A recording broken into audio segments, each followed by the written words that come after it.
محمد سے پڑھیں. سیدنا مولانا محمد مبارک وسلم صلوات و سلام علیک یا رسول اللہ صلی اللہ تعالی علیہ وسلم. حضرات محترم، یہ رمضان المبارک کا دوسرا جمعہ ہے اور پہلا عشرے کا نواں دن ہے، یعنی ایک عشرہ ختم ہونے کے قریب ہے. بڑے خوش نصیب ہیں وہ لوگ جو ان ایام کو اللہ کی عبادتوں میں، اس کی طاعتوں میں گزار رہے ہیں. اللہ تبارک و تعالی مزید ہمیں اس کا حق ادا کرنے کی توفیق عطا فرمائے. آج کی گفتگو کا عنوان ہے زکوٰۃ ادا نہ کرنے کا وبال. دیکھیں، زکوٰۃ ہر صاحب نصاب مسلمان عاقل و بالغ مرد و عورت پر فرض ہے. اللہ تبارک و تعالی نے اس کی فرضیت کا حکم قرآن کے اندر نازل فرمایا ہے.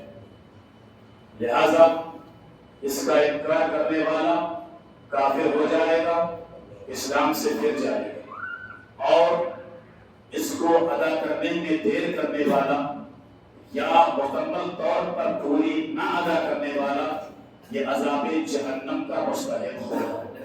جس طریقے سے اللہ رب العزت نے ہم پر نماز، روزہ، حج فرض کیا ہے، اسی طریقے سے اللہ تبارک و تعالیٰ نے ہر صاحب حیثیت، صاحب نصاب پر زکوٰۃ بھی فرض فرمائی ہے. زکوٰۃ کی اہمیت کا اندازہ آپ اس بات سے لگا سکتے ہیں کہ اللہ رب العزت نے قرآن مقدس کے اندر تقریباً 32 مقامات پر نماز کے ساتھ زکوٰۃ کا حکم فرمایا ہے. تقریباً 32 مقامات پر. اور رب ارشاد فرماتا ہے والذین هم للزکاۃ فاعلون، کامیاب تو وہی ہے جو زکوٰۃ ادا کرتے ہیں. یہ قرآن فرما رہا ہے. اور راہ خدا میں جس مال کو دیا جائے وہ مال کبھی کم نہیں ہوتا. اکثر یہ ذہن کے اندر خیال آتا ہے نا کہ میرے پاس اتنا مال ہے، یہ مولانا لوگ زکوٰۃ نکالنے کا کہتے ہیں، نکالوں گا تو مال کم ہو جائے. ذہن میں آتا ہے کہ نہیں؟ لیکن دیکھیں، ہم اپنے ذہن کی ماننا مانیں، کیونکہ یہ احساس تو شیطان دلاتا ہے. ماننا کس کی ہے؟ رب کی بات کو ماننا ہے. اللہ قرآن میں کیا ارشاد فرماتا ہے یمحق اللہ الربا ویربی الصدقات. اللہ صدقات کو بڑھاتا ہے اور سود کو گھٹاتا ہے. اللہ صدقات کو بڑھاتا ہے اور سود کو مٹاتا ہے. بظاہر ایسا لگتا ہے کہ سود کا کاروبار کرنے سے مال بڑھ رہا ہے، مال بڑھ رہا ہے، اور زکوٰۃ دینے سے مال گھٹ رہا ہے. اصل میں یہ شیطان ہمارے دل و دماغ کے اندر بات کو ڈالتا ہے. وہ سب چاہے گا کہ یہ اللہ رب العزت کی بارگاہ میں کوئی بھی عبادت کرے، اس لیے کہ وہ تو عبادت کا منکر ہے، چاہے وہ بدنی عبادت ہو یا مالی عبادت ہو. شیطان کبھی یہ نہیں چاہے گا، کیونکہ وہ آپ کا کھلا ہوا دشمن ہے. لیکن ہمیں شیطان کی نہیں ماننی، ہمیں اپنے مال کا پورا حساب کر کے اللہ کی بارگاہ میں اس مال کو دینا ہے. زکوٰۃ دینی ہے، اس کے علاوہ ابھی جو صدقات نافلہ ہے وہ بھی ادا کرنے ہیں. زکوٰۃ تو فرض ہے، وہ تو دینی ہی ہے، وہ دے کر کے کوئی کمال تھوڑی کر دیا آپ نے. جیسے نماز 5 وقت پڑھنا فرض ہے، اب اگر رب کو اور مزید راضی کرنا چاہتے ہو تو نفل نمازیں پڑھو. اسی طریقے سے 2.5% ہر صاحب نصاب کو زکوٰۃ نکالنا تو ضروری ہے ہی. اس کے علاوہ اگر آپ کو دینا ہے تو آپ اور زیادہ دیجیے گا. اللہ نے آپ کو نوازا ہے، اس لیے کہ آپ قرآن پڑھ کر کے دیکھیں. رب کا ارشاد فرماتا ہے مثل الذین ينفقون اموالهم في سبيل الله كمثل حبة أنبتت 7 سنابل في كل سنبلة 100 حبة والله يضاعف لمن يشاء والله واسع عليم. جو لوگ اپنے مالوں کو اللہ کی راہ میں خرچ کرتے ہیں ان کی مثال ایسے دانے کی طرح ہے جس کے اندر جیسے 7 بالیاں نکلی اور ہر بال کے اندر 100 دانے ہیں. اللہ جسے چاہتا ہے زیادہ عنایت فرماتا ہے. اللہ وسعت والا ہے، اللہ علم والا ہے. اور رب نے آگے کیا ارشاد فرمایا الذین ينفقون اموالهم في سبيل الله ثم لا يتبعون ما انفقوا منا ولا اذلهم اجرهم عند عند ربهم ولا خوف عليهم ولا هم يحزنون. وہ لوگ جو اپنے مالوں کو اللہ کی راہ میں دیتے ہیں پھر ان کے پیچھے احسان نہیں جتاتے، نہ ان کو تکلیف دیتے ہیں، ان کا اجر ان کے رب کے پاس ہے، نہ انہیں کوئی خوف ہے نہ انہیں کوئی غم، انہیں کسی قسم کا کوئی خوف نہیں ہے، کوئی غم نہیں ہے.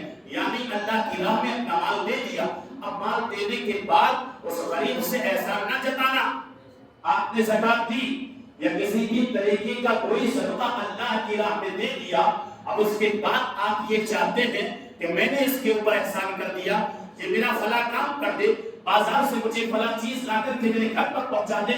یاد رکھیں یہی احسان ہے، یہی اس کو تکلیف دینا ہے. اگر آپ یہ کام کرتے ہیں آپ کی زکات بھی برباد گئی اور آپ کا ثواب بھی ختم ہو گیا، کیونکہ آپ نے اس کا بدلہ دنیا کے اندر لے لیا، لہذا آخرت کے اندر آپ کا کوئی حصہ نہیں.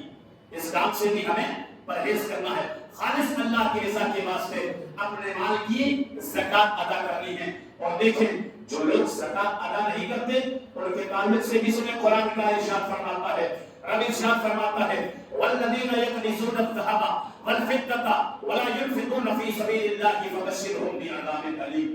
جو لوگ سونا اور چاندی جوڑ کر کے رکھتے ہیں اور اسے اللہ کی راہ میں خرچ نہیں کرتے، انہیں دردناک عذاب کی بشارت دے دو. اور وہ عذاب کیسا ہوگا؟ رب نے اگلی آیت میں ارشاد فرما دیا، اس عذاب کو سن کر کے دل دہل جاتے ہیں. کیا فرمایا؟ یوم یحمى علیہا فی نار جہنم فتکوی بہا جباہہم وجنوبہم وظہورہم ھذا ما کنزتم لانفسکم فذوقوا ما کنتم تکنزون.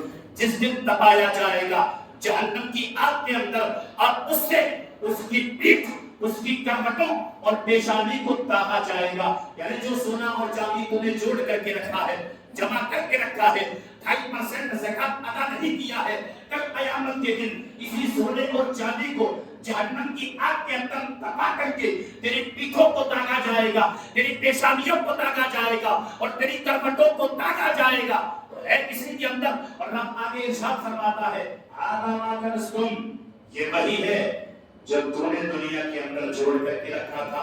فذوقوا ما کنتم تکنزون، تو اب چکھو اس کا مزہ جوڑنے، تو اب اس کے جوڑنے کا مزہ چکھو. کیا ہم اس عذاب کو برداشت کر پائیں گے مسلمانوں؟ ہرگز نہیں کر سکتے.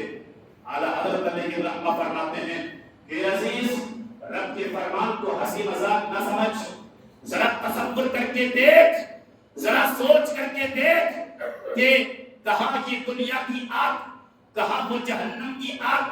اس کے تعلق سے فرمایا جاتا ہے اللہ رب العزت نے جہنم کی آگ کو 1000 سال تک گرم کیا، تب وہ لال ہو گئی، پھر 1000 سال تک مزید اسے جلایا، تب وہ سفید ہو گئی، پھر 1000 سال تک اسے اور جلایا، تب وہ سیاہ ہو گئی، کالی ہو گئی. اور اس جہنم کی آگ کے اندر آپ کے سونے چاندی کے سکوں کو یا سونے چاندی کے زیورات کو یا جو بھی درہم و دینار آپ نے جمع کر کے رکھا ہے اس میں دبایا جائے گا اور اس سے آپ کی پیٹھ، آپ کی کروٹوں کو، آپ کے جسم کو ڈالا جائے گا. اگر دنیا کی آگ کے اندر ایک ہلکی سی چنگاری جسم کے اوپر لگ جائے تو درد کے مارے آہ نکلنے لگتی ہے. تو ذرا تصور کر کے دیکھیں کہ کہاں یہ ہلکی پھلکی آگ اور کہاں وہ جہنم کی تپتی ہوئی آگ، جس کا اندازہ آپ اس بات سے لگائیں کہ وہ دنیا کی آگ سے 70 گنا زیادہ تیز ہے. اور کہاں یہ دنیا کی چند منٹ کی چند جو ہے ایک لمحے کی تکلیف، اور وہ کہاں وہ 50,000 سال کے دن کی تکلیف. حدیثوں میں بتایا یہ جاتا ہے کہ جو شخص، میرے آقا ارشاد فرماتے ہیں، جس کے پاس سونا اور چاندی ہو اور اس کی وہ زکات ادا نہ کرے، میری مائیں اور بہنیں اگر میری باتوں کو سن رہی ہیں تو وہ ذرا دل کی کانوں سے سنیں کہ جس کے پاس بھی سونا اور چاندی ہو، یہ میرے نبی کا فرمان ہے، اور وہ اس کی زکات کو ادا نہ کرے، کل قیامت کے دن اس سونے اور چاندی کی تختیاں بنا کر کے اسے جہنم کی آگ میں دبایا جائے گا اور اس سے اس صاحب نصاب یعنی اس مالدار کی پیشانی، کروٹوں اور پیٹ کو داغا جائے گا. جب وہ ٹھنڈی ہو جائے گی دوبارہ اس سے دبایا جائے گا، پھر اس کے جسم کو داغا جائے گا. یہ عمل ہوتا رہے گا یہاں تک کہ ساری مخلوق کا حساب ہو جائے. اور قیامت کا دن 50,000 برس کا دن ہوگا، 50,000 برس کا دن. آج ذرا سی تکلیف ہم برداشت نہیں کر سکتے تو کل قیامت کے دن کیا ہم اللہ کے عذاب کو برداشت کر پائیں گے مسلمانوں؟ ہرگز نہیں کر سکتے، ہرگز نہیں کر سکتے۔ اللہ کی رضا کے واسطے ضرور اپنے مالوں کی زکات ادا کر لی جائے۔ میرے نبی کا فرمان ہے کہ جو اللہ اور اس کے رسول پر ایمان لایا اس پر لازم ہے کہ وہ اپنے مال کی زکات ادا کرے۔ اور یاد رکھیں حدیثوں میں بتایا گیا کہ جب اس کے جسم کو داغا جائے گا اس کی کیفیت کیا ہوگی؟ کیفیت یہ ہوگی کہ جب پیٹھ کو داغا جائے گا تو وہ مال جو ہے پیٹھ کی ہڈیوں کو پھاڑ کر کے سینے کی طرف سے نکلے گا، اور جب سینے کی طرف سے داغا جائے گا تو وہ ہڈی کو پھاڑ کر کے پیٹھ کی طرف سے نکلے گا۔ اور حضرت عبداللہ ابن مسعود فرماتے ہیں، کیا فرماتے ہیں کہ داغنے کا انداز کیا ہوگا؟ داغنے کا انداز کیا ہوگا؟ کوئی بھی روپیہ کسی روپیے کے اوپر نہیں ہوگا، نہ کوئی اشرفی کسی اشرفی کے اوپر ہوگی، یعنی اس مالدار کے جسم کو اتنا بڑا کر دیا جائے گا کہ اگر دنیا کے اندر لاکھوں کروڑوں بھی جمع کیے ہوئے ہوں گے تو ہر روپیے کا الگ داغ ہوگا، ہر روپے پیسے کا جسم کے اوپر الگ داغ ہوگا۔ تو پیارے اسلامی بھائیوں، اس عذاب کو ہرگز ہم برداشت نہیں کر سکتے، اس لیے ہم پر لازم ہے کہ موت آنے سے پہلے، ملک عدم کی راہ لینے سے پہلے اپنے جمع کیے ہوئے مال کی زکات ادا کر لے جائیں، ورنہ رب کی پکڑ سے بچ نہیں سکتے۔ آج تم چلنے والوں کے سامنے بہانے بنا سکتے ہو، طرح طرح کے بہانے کر سکتے ہو، لیکن کل قیامت کے دن اسپیشل جو ہے تمہارے سامنے تمہاری زندگی کے معاملات کو کھول کر کے رکھ دیا جائے گا۔ وہاں کوئی بہانہ نہیں چلے گا، اور وہاں رشوت بھی نہیں لی جاتی، کفن پر چیک بھی نہیں لگتی، اور فرشتے رشوت بھی نہیں لیتے۔ اس لیے اللہ کے عذاب سے ڈرے پیارے۔ اور دیکھیں یہ زکات، اس زکات کے دنیاوی اور اخروی فائدے کتنے ہیں، آپ ذرا غور کر کر تو دیکھیں۔ زکات اگر اللہ نے فرض کی ہے اس کے فائدے کتنے ہیں؟ بہت سی ہماری مائیں اور بہنیں جو حالات زمانہ کا شکار ہوتی ہیں، ان کی شادی نہیں ہوتی، یا شادی اگر ہو گئی تو ان کے شوہر ان کو گھروں میں رکھتے نہیں، یا بیویاں جو ہے بیوہ ہو گئی ہیں، تو یاد رکھیں ایسی عورتوں کے لیے یہ زکات ہر موڑ پر ان کی مدد کرتی ہوئی نظر آتی ہے۔ اگر کوئی غریب بیمار ہے تو اس کے علاج کے لیے یہی زکات کی رقم کام آ سکتی ہے۔ اگر کوئی ہمارا مسلمان بھائی بلا قصور جیل کے اندر بند ہے تو ہم اسی زکات کے پیسے سے اسے جو ہے رہائی دلا سکتے ہیں۔ تو حضرات محترم، زکات ہمارے لیے اسلام کے اندر ایسا معاشرتی علاج ہے جو کسی دوسرے مذہب کے اندر نہیں ملتا۔